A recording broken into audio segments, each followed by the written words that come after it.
ಆತ್ಮೀಯ ವೀಕ್ಷಕರೇ, ಪ್ರಜಾಶ್ರೀ ಕಾನೂನು ಮಾಹಿತಿ ಜನಸಾಮಾನ್ಯರಿಗಾಗಿ ಕನ್ನಡದಲ್ಲಿ ಕಾನೂನು ಮಾಹಿತಿ ಯೂಟ್ಯೂಬ್ ಚಾನಲ್ ಬೆಂಗಳೂರು. ಈ ಚಾನಲ್ಗೆ ತಮ್ಮೆಲ್ಲರನ್ನು ಸ್ವಾಗತಿಸುತ್ತಾ, ಇಂದಿನ ವಿಷಯ ಆಸ್ತಿ ಖರೀದಿಸುವ ಮುನ್ನ ಪರಿಶೀಲಿಸಬೇಕಾಗಿರುವ ದಾಖಲೆಗಳು ಎಂಬ ವಿಷಯದ ಕುರಿತು ಮಾಹಿತಿ.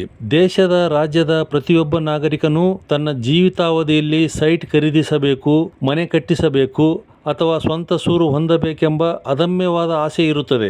ಅದಕ್ಕಾಗಿ ಆ ವ್ಯಕ್ತಿ ತನ್ನ ಕನಸಿನ ಕೂಸು ನನಸಾಗಿಸಲು ಅಹೋರಾತ್ರಿ ಹೋರಾಡುತ್ತಾ ದುಡಿಮೆ ಮಾಡಿ ದುಡಿದ ದುಡ್ಡಿನಲ್ಲಿ ತಮ್ಮ ಶಕ್ತಾನುಸಾರ ಆಸ್ತಿ ಖರೀದಿಗೆ ಮುಂದಾಗುತ್ತಾರೆ.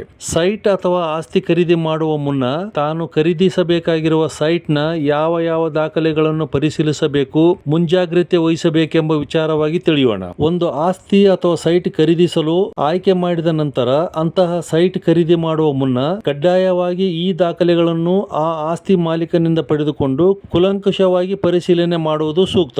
ಯಾವುದೇ ಜಮೀನು ಅಥವಾ ಸೈಟ್ ಖರೀದಿ ಮಾಡುವ ಮೊದಲು 10 ಬಾರಿ ಯೋಚಿಸಬೇಕು. ಗೆಳೆಯರು, ಹಿತಚಿಂತಕರು, ಕಾನೂನು ತಜ್ಞರು, ಪರಿಚಯಸ್ಥರ ಬಳಿ ಈ ವಿಚಾರವಾಗಿ ಸಮಗ್ರ ಮಾಹಿತಿ ಪಡೆದುಕೊಂಡು ಸೈಟ್ ಜಮೀನು ಅಥವಾ ಆಸ್ತಿ ಖರೀದಿಗೆ ಮುಂದಾಗಬೇಕು. ವಿಶೇಷವಾಗಿ ನಗರ ಪ್ರದೇಶದಲ್ಲಿ ಆಸ್ತಿ ಖರೀದಿ ಮಾಡುವುದಾದರೆ ಖಾಲಿ ನಿವೇಶನ ಆಗಲಿ, ನಿರ್ಮಾಣ ಮಾಡಿರುವ ಮನೆ, ಜಾಗೆ, ಫ್ಲಾಟ್ ಯಾವುದೇ ಇರಲಿ, ಅದನ್ನು ಖರೀದಿಸುವ ವೇಳೆಯಲ್ಲಿ ಮೈ ತುಂಬ ಕಣ್ಣಿಟ್ಟುಕೊಂಡು ಖರೀದಿಗೆ ಮುಂದಾಗಬೇಕು. ಈ ಸಮಯದಲ್ಲಿ ಎಷ್ಟು ಜಾಗ್ರತೆ ವಹಿಸಿದರೂ ಸಾಲದು. ಇಂತಹ ಖರೀದಿ ಮಾರಾಟದ ವ್ಯವಹಾರದಲ್ಲಿ ಮೋಸ ಮಾಡುವ ದಲ್ಲಾಳಿಗಳು, ಕೆಲ ಕ್ರಿಮಿನಲ್ಸ್ ಗಳ ಹಾವಳಿ ತುಂಬಾ ಇರುತ್ತದೆ. ಒಂದೇ ಸೈಟ್ ಅನ್ನು 4-5 ಮಂದಿಗೆ ಮಾರಾಟ ಮಾಡಿ ದ್ರೋಹ ಮಾಡುವ ಜನರು ಇರುತ್ತಾರೆ. ಅಥವಾ ಬೇರೆಯವರ ಹೆಸರಿನಲ್ಲಿ ಇರುವ ಭೂಮಿಯನ್ನು ತಮ್ಮದು ಎಂದು ಸುಳ್ಳು ಹೇಳಿ ನಕಲಿ ದಾಖಲೆಗಳನ್ನು ಸೃಷ್ಟಿಸಿ ಮಾರಾಟ ಮಾಡಿ ಹಣ ಲಪಟಾಯಿಸುತ್ತಾರೆ. ಕೆಲ ಆಸ್ತಿಗಳ ಮೇಲೆ ಈಗಾಗಲೇ ರಾಷ್ಟ್ರೀಕೃತ ಬ್ಯಾಂಕುಗಳಲ್ಲಿ ಅಥವಾ ಖಾಸಗಿ ಹಣಕಾಸು ಸಂಸ್ಥೆಗಳಲ್ಲಿ, ಖಾಸಗಿ ಬ್ಯಾಂಕುಗಳಲ್ಲಿ ಸಾಲ ಮಾಡಿ ಅದನ್ನು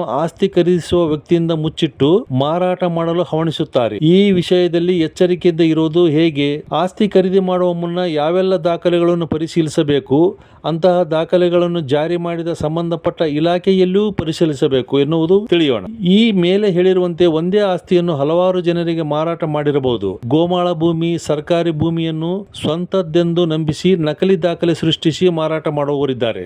ಸಾರ್ವಜನಿಕ ಸೌಕರ್ಯಕ್ಕಾಗಿ ಮೀಸಲಿಟ್ಟಿರುವ ಸರ್ಕಾರಿ ಆಸ್ತಿಯನ್ನು ಮಾರಾಟ ಮಾಡುತ್ತಾರೆ. ರಸ್ತೆ ಅಳತೆಯನ್ನು ಸಹ ಸೈಟಿಗೆ ಸೇರಿಸಿ ವಿಸ್ತೀರ್ಣ ಹೆಚ್ಚು ಮಾಡಿ ಮೋಸದಿಂದ ಆಸ್ತಿ ಮಾರಾಟ ಮಾಡಿರಬಹುದು. ಅರಣ್ಯ ಭೂಮಿ, ಇನ್ನಿತರ ಬೇರೆ ಇಲಾಖೆಗೆ ಸಂಬಂಧಪಟ್ಟ ಭೂಮಿಯನ್ನು ಒತ್ತುವರಿ ಮಾಡಿ ನಕಲಿ ದಾಖಲೆ ಸೃಷ್ಟಿಸಿ ಮೋಸದಿಂದ ಆಸ್ತಿ ಮಾರಾಟ ಮಾಡಬಹುದು. ಹಲವು ವರ್ಷ ಕಳೆದ ಮೇಲೆ ಅದೇ ಸೈಟ್ನಲ್ಲಿ ರಾಜಕಾಲುವೆ, ಸಾರ್ವಜನಿಕ ರಸ್ತೆ, ಕಾಲುದಾರಿ ಇಲ್ಲವೇ ರಸ್ತೆ ಅಗಲೀಕರಣಕ್ಕೆ ಬಳಕೆ ಮಾಡಿಕೊಳ್ಳಲು ನಿಯೋಜಿಸಿರುವ ಭೂಮಿ ಆಗಬಹುದು. ಖರೀದಿದಾರ ಮತ್ತು ಮಾರಾಟ ಮಾಡುವವರ ನಡುವೆ ಇರುವ ಬ್ರೋಕರ್ಗಳು ಹೆಚ್ಚು ಹಣ ವಸೂಲಿ ಮಾಡಬಹುದು.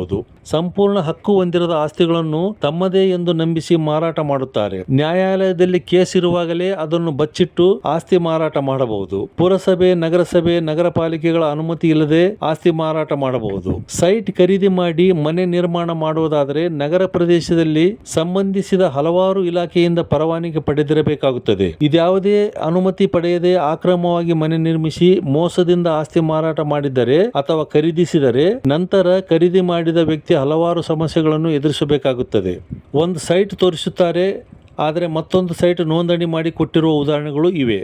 ಸುಳ್ಳು ಮರಣ ಪ್ರಮಾಣ ಪತ್ರ ಸೃಷ್ಟಿಸಿ ಆಸ್ತಿ ಮಾರಾಟ ಮಾಡಿರುವುದು ಇನ್ನೂ ಇತ್ಯಾದಿ ಹೆಚ್ಚಿನ ಪ್ರಕರಣಗಳು ಕೋರ್ಟ್ನಲ್ಲಿ ದಾವೆ ನಡೆದಿವೆ. ಯಾವುದೇ ರೀತಿಯಿಂದ ತೊಂದರೆ ಎದುರಾದರೂ ಪರಿಣಾಮ ಎದುರಿಸುವುದು ಮಾತ್ರ ಆಸ್ತಿ ಖರೀದಿ ಮಾಡಿದ ವ್ಯಕ್ತಿ. ಕಾರಣ, ಆಸ್ತಿ ಖರೀದಿ ವೇಳೆಯಲ್ಲಿ ಎಚ್ಚರ ವಹಿಸದೆ ಹೋದರೆ 10 ವರ್ಷ ಕೋರ್ಟು ಕಚೇರಿ ಅಲೆಯಬೇಕಾಗುತ್ತದೆ. ಕೊಟ್ಟ ಹಣ ಕೂಡ ಕೈ ಸೇರದೆ ಆಸ್ತಿಯೂ ಹೆಸರಿಗೆ ಸಿಗದೆ ಹೋಗಿಬಿಡಬಹುದು. ಆದ್ದರಿಂದ ಕೆಳಕಂಡ ದಾಖಲೆಗಳನ್ನು ಪರಿಶೀಲಿಸಿ ಮುಂದುವರಿಯಿರಿ. ಆಸ್ತಿ ಖರೀದಿಯಲ್ಲಿ 3 ಪ್ರಕಾರದ ಆಸ್ತಿಗಳಿವೆ. 1 commercial property, 2 residential property, 3 industrial property. ಪ್ರಾಪರ್ಟಿಗಳ ಖರೀದಿ ವೇಳೆಯಲ್ಲಿ ಸಂಬಂಧಪಟ್ಟ ಕಾಮನ್ ಡಾಕ್ಯುಮೆಂಟ್ಸ್ಗಳ ಅವಶ್ಯಕತೆ ಇರುತ್ತವೆ. ಅವುಗಳೆಂದರೆ 1 title document, mother deed, sale deed, gift deed, conveyance ದಾಖಲೆಗಳು ಇದರಲ್ಲಿಯೇ ಬರುತ್ತವೆ. 2 ಚೈನ್ ಆಫ್ ಡಾಕ್ಯುಮೆಂಟ್, ಅಂದರೆ ಆಸ್ತಿ ಖರೀದಿಯು ಒಬ್ಬರಿಂದೊಬ್ಬರಿಗೆ ಕೈ ಬದಲಾಗಿರುವ ದಾಖಲೆ. ಈ ಆಸ್ತಿ ಯಾರಿಂದ ಯಾರಿಗೆ ಬಂದಿತು, ಯಾವ ತರಹ ಬಂದಿದೆ ಎನ್ನುವುದನ್ನು ನೋಡಬೇಕು.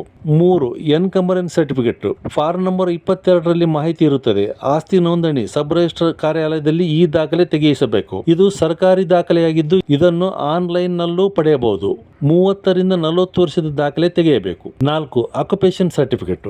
5 ಕಂಪ್ಲೀಷನ್ ಸರ್ಟಿಫಿಕೇಟ್ ಅಥವಾ ಸ್ವಾಧೀನ ಸರ್ಟಿಫಿಕೇಟ್.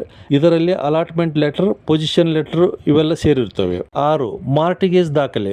ಆ ಆಸ್ತಿಯ ಮೇಲೆ ಬ್ಯಾಂಕಿನಲ್ಲಿ ಲೋನ್ ಇದ್ದರೆ ಲೋನ್ ಸ್ಟೇಟ್ಮೆಂಟ್ ದಾಖಲೆ ಕೂಡ ಪಡೆಯಬೇಕು. ಪ್ರಾಪರ್ಟಿ ಟ್ಯಾಕ್ಸ್ ರಸೀದಿ ಅಪ್ ಟು ಡೇಟ್ ಇರಬೇಕು. ಯುಟಿಲಿಟಿ ಬಿಲ್ ಅಥವಾ NOC ಸರ್ಟಿಫಿಕೇಟ್. ನಾವು ಕೊಂಡುಕೊಳ್ಳುವ ಜಾಗೆಯಲ್ಲಿ ಅಕ್ಕಪಕ್ಕದಲ್ಲಿ ಖಾಲಿ ಇರುವ ಜಾಗೆಯ ಮಾಹಿತಿ ಅಥವಾ ನಿವೇಶನದ ಚೆಕ್ ಬಂದಿ ಮಾಹಿತಿ ಪರಿಶೀಲನೆ ಮಾಡಬೇಕು. 8 mutation certificate. 9 conversion certificate. 10 residential certificate. ಇದು ಕೆಲವು ಸಂದರ್ಭಗಳಲ್ಲಿ ಕೆಲವರಿಗೆ ಮಾತ್ರ ಅನ್ವಯಿಸುತ್ತದೆ. 11 ಆಸ್ತಿ ಮಾರಾಟಗಾರನ ವಂಶಾವಳಿ ದಾಖಲೆ ಪರಿಶೀಲಿಸಬೇಕು. ನೀವು ಖರೀದಿಸುವ ಆಸ್ತಿಯ ಮಾಹಿತಿಯನ್ನು ಕಾವೇರಿ online.karnataka.gov.in ಈ ವೆಬ್ಸೈಟ್ ನಲ್ಲಿ ಚೆಕ್ ಮಾಡಬಹುದು. ಈ ವೆಬ್ಸೈಟ್ ಮುಖಾಂತರ ಆಸ್ತಿ ನಂಬರ್ ಹಾಕಿ ದಾಖಲೆಗಳು, ಪ್ರಾಪರ್ಟಿ ಬಗ್ಗೆ ಮಾಹಿತಿ ಚೆಕ್ ಮಾಡಬಹುದು. ಆಸ್ತಿ ಅಥವಾ ಸೈಟ್ ಖರೀದಿ ಮಾಡುವ ವೇಳೆ ಈ ಎಲ್ಲ ದಾಖಲೆಗಳನ್ನು ಪರಿಶೀಲಿಸಿ ಖರೀದಿಸುವುದರಿಂದ ಭವಿಷ್ಯದಲ್ಲಿ ಆಸ್ತಿ ಖರೀದಿದಾರನು ಯಾವುದೇ ಕಷ್ಟ, ನಷ್ಟ, ತೊಂದರೆಗೆ ಸಿಕ್ಕಿ ಹಾಕಿಕೊಳ್ಳುವುದು ತಪ್ಪುತ್ತದೆ. ಸ್ನೇಹಿತರೆ, ಪ್ರಜಾಶ್ರೀ ಕಾನೂನು ಮಾಹಿತಿ ಜನಸಾಮಾನ್ಯರಿಗಾಗಿ ಕನ್ನಡದಲ್ಲಿ ಕಾನೂನು ಮಾಹಿತಿಯ ಆಸ್ತಿ ಖರೀದಿಸುವ ಮುನ್ನ ಪರಿಶೀಲಿಸಬೇಕಾಗಿರೋ ದಾಖಲೆಗಳು ಎಂಬ ಮಾಹಿತಿ ತಮಗೆ ಹಿಡಿಸಿದ್ದರೆ ಲೈಕ್ ಮಾಡಿ, ಶೇರ್ ಮಾಡಿ, ಸಬ್ಸ್ಕ್ರೈಬರ್ ಆಗಿ ಬೆಂಬಲಿಸಲು ವಿನಂತಿ.